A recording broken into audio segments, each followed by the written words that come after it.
Hey guys, welcome back to another video. This is Tim here. I hope you're having a good day so far.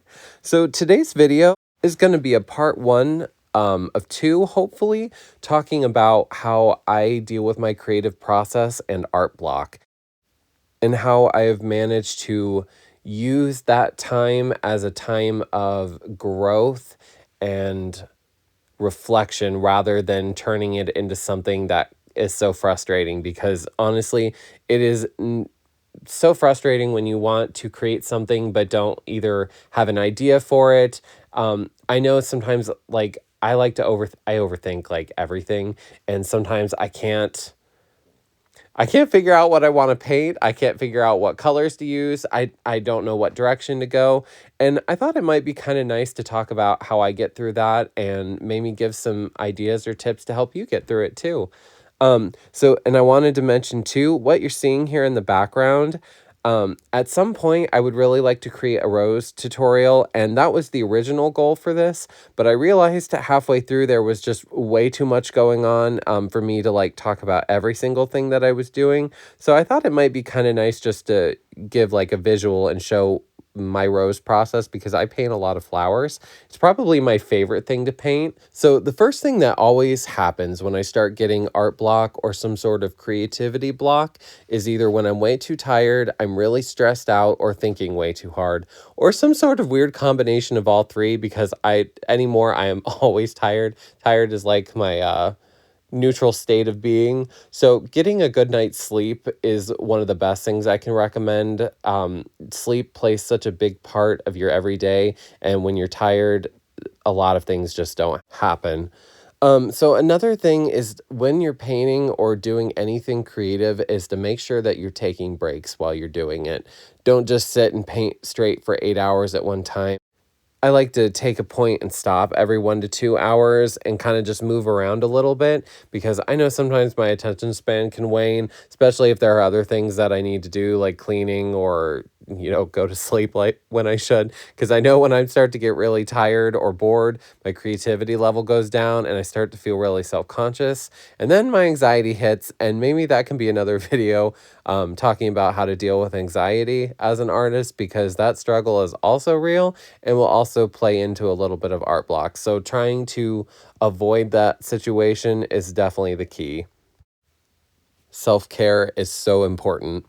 Another thing that really helps me while I'm painting is to have something to eat and drink, and to also have an audiobook or music or podcast going on in the background, something that my mind can kind of listen to and allow it to kind of wander away.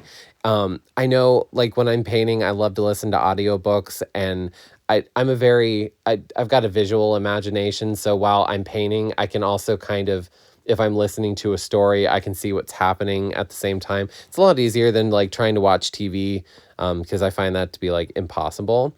Um, I also wanted to point out there are a lot of audiobooks on here on YouTube, wink wink. So you don't necessarily need to buy any expensive books on any apps. A lot of what you might want to read or be okay with listening to may already be here, which is amazing. Which, if you're like me and don't necessarily have a lot of money to spend on those kind of things, makes it so much nicer. I know to a lot of places were able to put audiobooks up here around the time of that COVID happened because they wanted to keep literacy across the country up. So there's a lot to explore here on YouTube. Right now, I'm actually listening to the Harry Potter books. Um, also, so I love to listen to Rhett and Link and all of the Good Mythical Morning.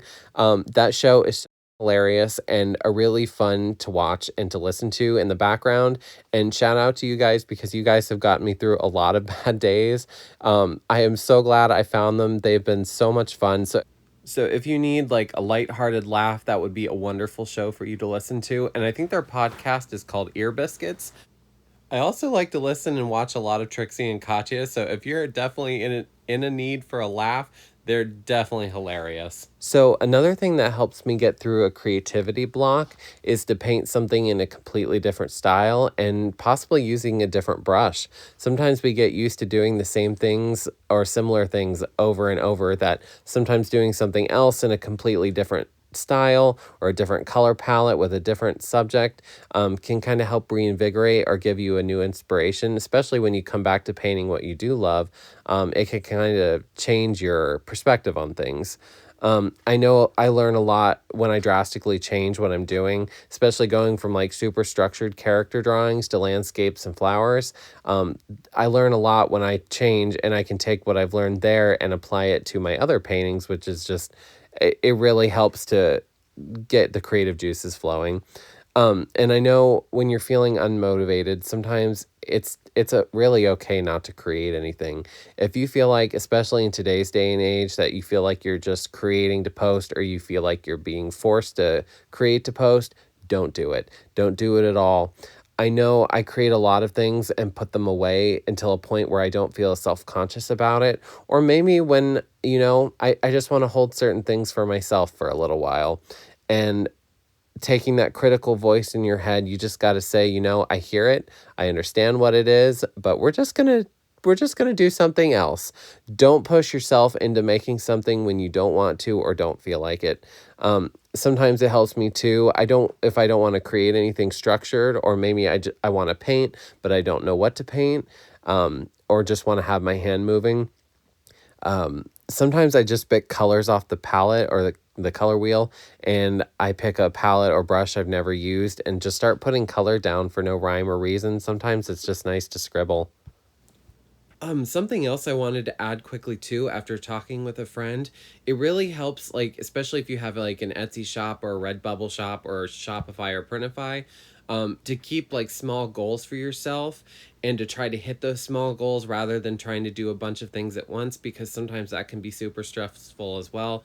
So I would pick like one small goal, like one listing in your shop per week, or maybe one video per week that's main and a couple of shorts, and anything past that is just a bonus, rather than trying to keep a bunch of things balanced at once, because I know that can get really hectic. Also, keeping a list of things will help keep yourself organized. At least it does for me. That way I know what I want to get done during the week and on what day, and that way I stay organized. So another thing that I found that has been an enormous help in creativity building, and this is actually something that I've just started doing more recently, is finding other hobbies and things that you like to do. I think as creative people, I think we all get so hung up sometimes on making sure what we're doing is perfect and at its best. And sometimes it's nice to pick up a hobby that you have absolutely no idea what you're doing with it, and learning something new. And recently for me, that's been crochet. I've always wanted to learn crochet or how to knit, and my mom's been crocheting since she was a kid, and she has helped me so much in this journey, and learning something new and something that I know it doesn't look good, and it's been kind of fun just to do something that doesn't have anything to do with painting, that's not serious. And there's definitely like a start to end, because sometimes with artwork we can pick and pick and pick and pick until the work is never done, and pick and pick and pick, because that was kind of like a word soup avalanche there for a minute. Sometimes that happens. I don't know if that happens to you, but I thought it was funny. Which actually brings me to the last thing, for this video anyways, which is creating a timeline for yourself and giving yourself a deadline for your artwork, and just on some pieces. And while this doesn't work for everyone, I find that some pieces only giving myself like 8 to 16 hours to work on will stop me from over developing, or it maybe even ruining something that was good to start off with. It's something that will stop me from spending 2 months on a piece and critiquing it to death. And while I don't put a time limit on everything that I do, sometimes it's nice just to see what I can do in that time limit. And um, and I don't know about you, but I like to move on and paint different things. So when I've spent, 2 weeks on something, I'm really just ready to move on to something new, just to do different things, because that kind of helps stop me having a million things going at once too, because sometimes I'll have like 5 or 6 unfinished paintings, and I don't know about you, but my iPad doesn't like that. So trying to get it to a point where I am making it a priority to finish the art that I start, because I hate having bunch of unfinished things. But that brings me to the end of the video, dear friend, and I thank you so much for watching this and listening to me ramble for the last couple of minutes, moments. But actually, and that actually kind of gives me an idea for another thing that might help you get through your art block, which has been a huge thing for me, and that's just doing it. Like, I get so hung up on the little things, especially with like video creation, because it's a newer medium for myself and I'm not all the way 100% comfortable with it. So I think in cases that when you're uncomfortable with something, the best way to get through it is just going forward. And this video may not be perfect. I hope that you got some value out of it, but I really enjoyed making it, and I'm actually really looking forward to doing more of these. The painting that you're seeing me finish here, I'm actually not all the way 100% done with it. I wanted to share my progress up until now with it, and then I think the next video is going to pick up in the background in the final details, so I'm super excited for that. But you will definitely be seeing the finished product. But thank you so much for joining me. I will have another video out hopefully soon. I'm trying to make this a regular thing, hopefully on a weekly basis. But thank you for joining me. And if you want to see more, please like, comment, and subscribe. And I will see you in the next video, friend. Bye.